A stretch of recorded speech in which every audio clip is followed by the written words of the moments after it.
Imagine a perfectly organized room. Books are neatly shelved. Clothes hang in the closet. This is a state of low entropy, representing order. Now, imagine a tornado ripping through the room. Chaos reigns. This is high entropy, a state of disorder. Entropy measures this disorder. High entropy means more disorder, low entropy means more order.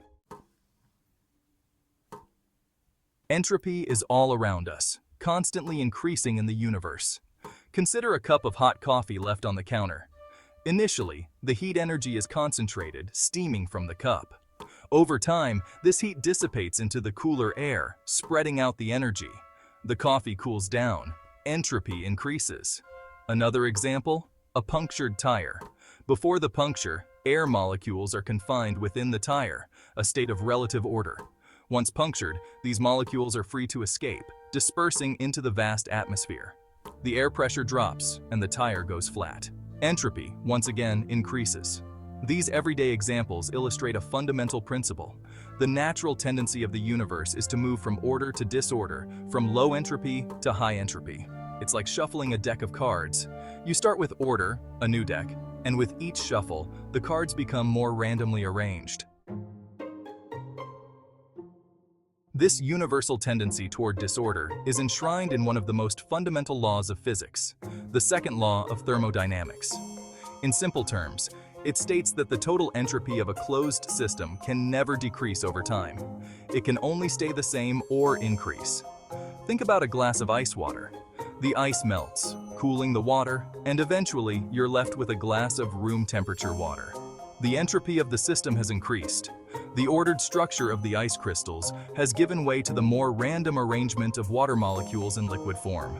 Now, imagine trying to reverse this process. Can you spontaneously make the water colder, causing the ice to reform? No. The second law of thermodynamics prevents this from happening spontaneously. Section 4. Heat flow. Why cold doesn't flow to hot. The second law also explains why heat always flows from hotter objects to colder objects, and never the other way around. Heat, a form of energy, naturally flows from a region of higher concentration to a region of lower concentration, just like the air escaping from a punctured tire. When a hot object comes into contact with a cold object, heat energy flows from the hot object to the cold object until they reach thermal equilibrium, the same temperature. This transfer of heat increases the entropy of the system because the energy is now more spread out. Imagine trying to make a pot of water boil by placing ice cubes around it. It's simply not going to happen. Heat won't spontaneously flow from the ice cubes to the pot of water. The second law of thermodynamics dictates the direction of heat flow. Section 5. The inefficiency of engines, a thermodynamic reality. The second law of thermodynamics has profound implications for our understanding of energy and its limitations. One of the most significant consequences is the inherent inefficiency of engines. An engine, whether it's a car engine or a power plant, converts heat energy into mechanical work. However, the second law dictates that no engine can be 100% efficient. Some energy will always be lost as unusable heat to the surroundings, increasing the overall entropy of the system. This wasted heat is why your car engine gets hot and why power plants require cooling towers. The efficiency of an engine is determined by how much of the input heat energy is converted into useful work versus how much is lost as waste heat. Engineers strive to design more efficient engines, but the second law sets a fundamental limit on how efficient they can be. Section 6.